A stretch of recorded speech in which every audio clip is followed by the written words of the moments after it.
तो आज हम स्टार्ट करने जा रहे हैं सीएनएस फार्माकोलॉजी। सीएनएस फार्माकोलॉजी एक इंतहाई इंटरेस्टिंग टॉपिक है। पहले इसमें वेटेज कम थी, अब वेटेज बढ़ा दी गई है प्रॉफ में, तो इसे डिटेल में पढ़ेंगे। सबसे पहले अब हम देखेंगे सीडेटिव हिप्नोटिक्स, ठीक है। इनकी जनरल क्लासिफिकेशन देखेंगे। इनमें दो मेजर ग्रुप आ जाते हैं, बेंजोडाइज़ेपाइन्स, बारबिचुरेट्स एंड मिसलेनियस ग्रुप, ठीक है।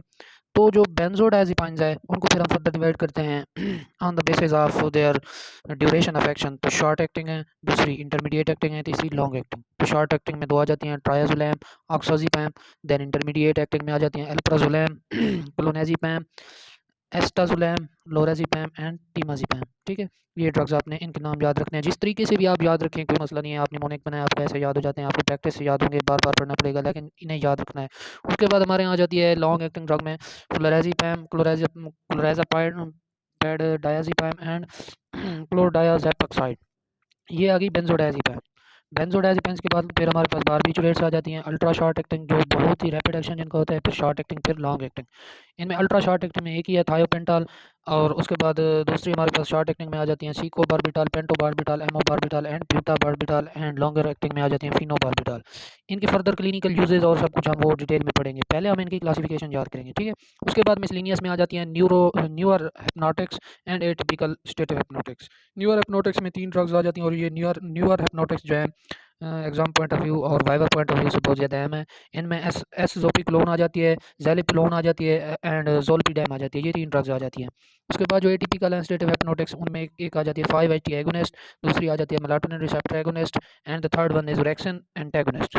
5-HT एगोनिस्ट जो है वो बसपिरोन है, दूसरी रेमेलिटियोन है जो मेलाटोनिन रिसेप्टर एगोनिस्ट है, तीसरी जो ओरेक्सिन एंटागोनिस्ट है वो है सवरेक्सेंट, ठीक है। ये है इनकी जनरल क्लासिफिकेशन। अब आपकी मर्जी, आप इसे जैसे याद करें। बेंजोडाइज़ेपिन्स के आप बेशक इसके निमोनिक बना लें, जैसे याद करेंगे आपने याद करना है। उसके बाद हम इसका देखते हैं मैकेनिज्म ऑफ एक्शन, ठीक है। मैकेनिज्म ऑफ एक्शन, तो फर्स्ट ऑफ ऑल हम जो चीज़ देखेंगे वो ये है कि जो इनमें आ जाती है बेंजोडाइज़ेपाइन्स हैं, जो बीडीजी से हम इन्हें रिप्रेजेंट करते हैं। तो बेंजोडाइज़ेपाइन क्या करती हैं, ये ये दोनों बेंजोडाइज़ेपाइन एंड बारबिचुरेट्स और न्यूअर हिप्नोटिक्स, ये गाबा रिसेप्टर्स पर एक्ट करती हैं, गाबा ए पर स्पेसिफिकली। तो गाबा ए का जो स्ट्रक्चर है वो इधर ड्रा किया हुआ है, बुक में थोड़ा और दिया हुआ है, लेकिन ये समझाने के लिए किया हुआ है। इसके 5 सब यूनिट होते हैं, 2 अल्फ़ा, 2 बीटा एंड 1 गामा, ठीक है। ये alpha 1, alpha 2, beta 2 and beta 2 यहाँ पर आएगा, यहाँ पर गामा 2, ठीक है।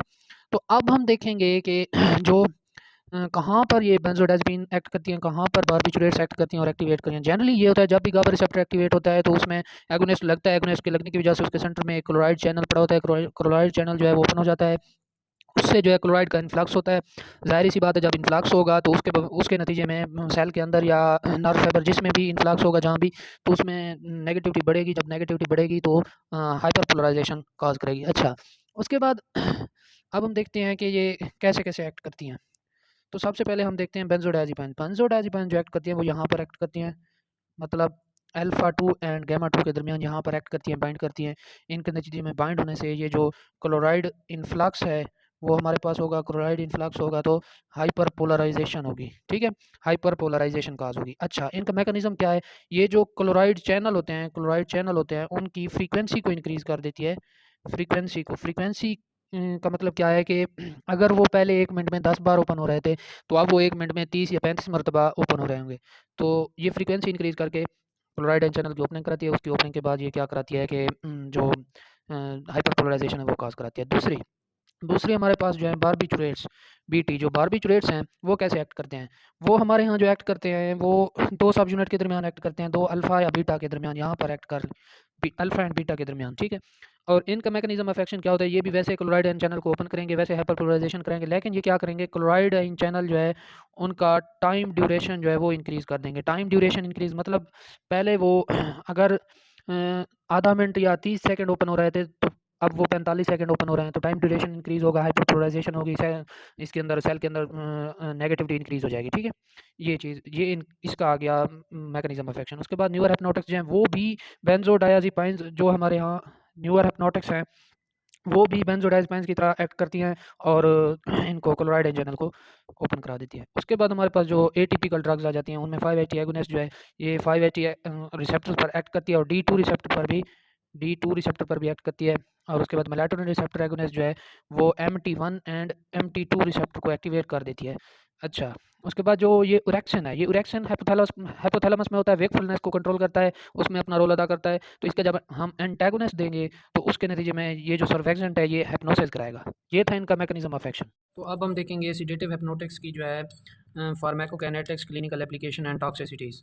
तो सबसे पहले हम देखते हैं फार्माकोकाइनेटिक्स। फार्माकोकाइनेटिक्स में ये आपने याद रखना है कि ये जो जितनी भी ड्रग्स हैं ये सब ओरली दी जाती हैं, ठीक है, ये ओरली होती हैं। और मेनली जो हमारे यहाँ ये ड्रग्स हैं ये मेनली इनकी जो मेटाबॉलिज्म होती है वो हिपैटिक मेटाबॉलिज्म होती है, एक दो ड्रग्स के सिवा जिनकी एक्स्ट्रा हिपैटिक मेटाबॉलिज्म होती है उनमें हमारे पास दो ड्रग्स आ जाती हैं। एक हमारे पास लोरेज़ेपैम एंड दूसरी ऑक्साज़ेपैम। लोरेज़ेपैम एंड ऑक्साज़ेपैम, ठीक है।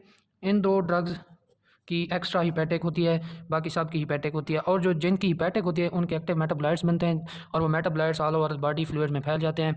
जब वो फैलेंगे तो इनके लॉन्ग टर्म साइड इफेक्ट होंगे, ठीक है। उसके बाद हम देखते हैं इनकी क्लिनिकल एप्लीकेशन कि क्लिनिकली ये किन किन डिजीज़ में हम इन्हें देते हैं।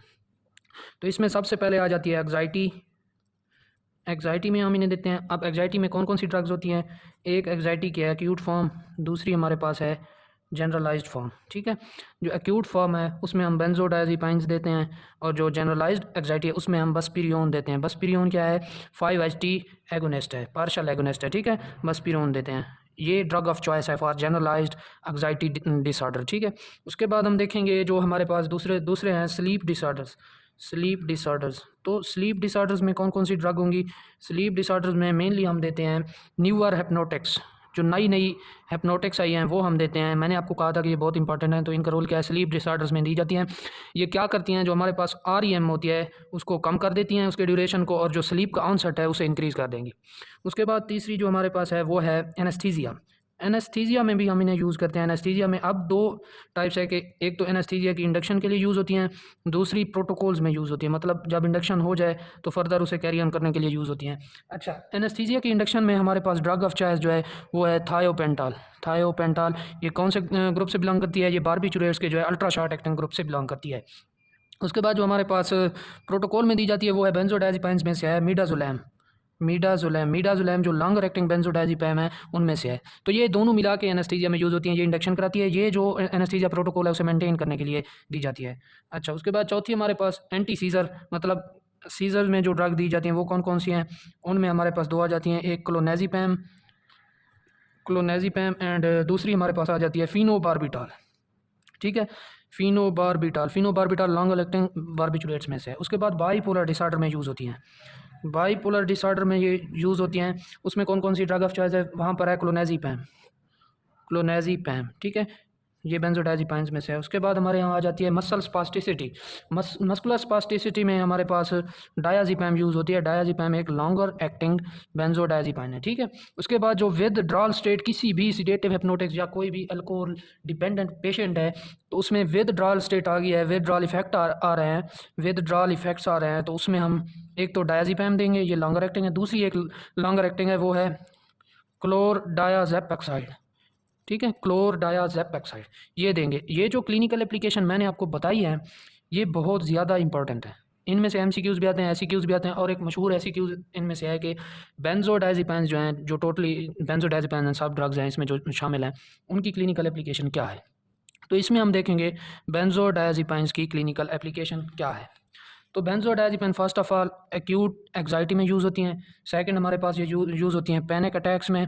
उसके बाद ये यूज़ होती हैं जनरलाइज्ड एग्जाइटी डिसऑर्डर में भी यूज़ होती हैं। उसके बाद ये इंसोम्निया में यूज़ होती हैं, स्केलेटल मसल स्पास्टिसिटी में यूज़ होती हैं। अगर कोई भी विथड्रॉल इफेक्ट आ रहा है, जैसे मैंने आपको बताया है ये जहाँ पर क्लोरडायाज़ेपेक्साइड और डायज़ेपैम यूज़ हुई हैं तो वहाँ पर यूज़ होंगी। दूसरा ये बाइपोलर डिसऑर्डर में, सीज़र में यूज़ होंगी। तो हम इनको कंपाइल करके यहाँ पर लिख देना है, ये SCQ आता है, बहुत दफ़ा रिपीट हुआ है। उसके बाद हम देख लेते हैं टॉक्सिसिटीज़, ठीक है। टॉक्सिसिटीज़ में सबसे पहले हम जो चीज़ देखेंगे वो ये है कि कौन कौन से इनके मेजर इफ़ेक्ट आते हैं। फर्स्ट ऑफ ऑल हमारे पास जो मेजर इफ़ेक्ट है वो है साइकोमोटर डिसफंक्शन। साइकोमोटर डिसफंक्शन, ठीक है। साइकोमोटर डिसफंक्शन आएगा, डिक्रीज़ हो जाएगा साइकोमोटर फंक्शन जो है, कॉग्निटिव इम्पेयरमेंट हो जाएगी, एक्सेसिव डे टाइम सिडेशन हो जाएगी, डे टाइम सिडेशन होगी, और एंटेरोगनेड एमनीजिया हो जाएगा, एंटेरोगनेड एमनीजिया हो जाएगा। उसके बाद ये जो हाई डोज इनकी है हम जो देते हैं, ये बेंजोडाइज़ेपिन्स हैं या सिडेटिव हिप्नोटिक्स हैं, वो डेट रेप्स में यूज़ होती हैं, डेट रेप्स में, ठीक है, डेट रेप्स में हम इनकी हाई डोज देते हैं।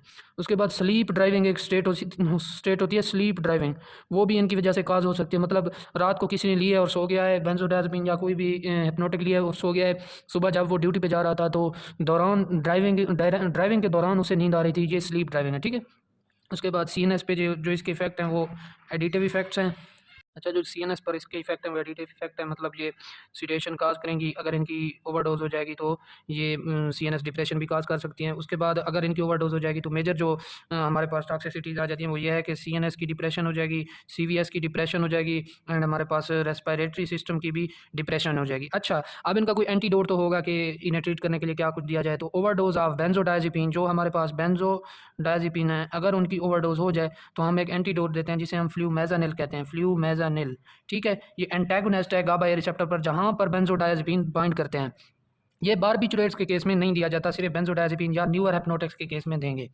अच्छा, उसके बाद जहाँ पर दो ही इंपॉर्टेंट ऐसी क्यों आ जाते हैं कि जो हमारे पास दो ड्रग्स हैं, ये बेंजोडाइज़ेपिन्स एंड हमारे पास जो है बसपीरोन, ठीक है। इन ड्रग्स के साइड इफ़ेक्ट्स क्या है? तो बेंजोडाइज़ेपिन के जो साइड इफ़ेक्ट्स हैं वो है सिडेशन हो जाती है अगर इनका इफ़ेक्ट ज़्यादा हो जाए, एंटेरोगनेड एमनीजिया जैसे पीछे मैंने बताया। उसके बाद जो है विदड्रॉल इफ़ेक्ट्स भी आ जाते हैं, विदड्रॉल इफ़ेक्ट्स आ जाते हैं, टॉलरेंस आ जाती है। उसके बाद हमारे पास सीएनएस डिप्रेशन आ जाता है। उसके बाद साइकोमोटर डिसफंक्शन जो पीछे हमने पढ़े हैं, तो आपने ये लिख देने हैं, sedation, anterograde amnesia, withdrawal effects, tolerance, CNS depression, psychomotor dysfunctions, ठीक है। बसपीरोन की जो है, बसपीरोन एक सिलेक्टिव एंग्जियोलाइटिक है, जनरलाइज्ड एंग्जाइटी डिसऑर्डर में यूज़ होती है। इसकी वजह से हमारे पास टैकीकार्डिया होता है, टैकीकार्डिया, एंड दूसरा हमारे यहाँ पैरास्थीजिया होता है, पैरास्थीजिया। उसके बाद हमारे यहाँ जो है प्यूपिलरी कंस्ट्रिक्शन हो जाएगी इसकी वजह से, प्यूपिलरी कंस्ट्रिक्शन। उसके बाद जीआईटी डिस्टर्बेंस हो जाएगी, ठीक है, जीआईटी डिस्टर्बेंस। ये चार मेन चीज़ें होंगी, और इसका एक यूज़ ये है कि ये प्रेगनेंसी में सेफ़ होती है, प्रेगनेंसी में हम इसे यूज़ कर सकते हैं।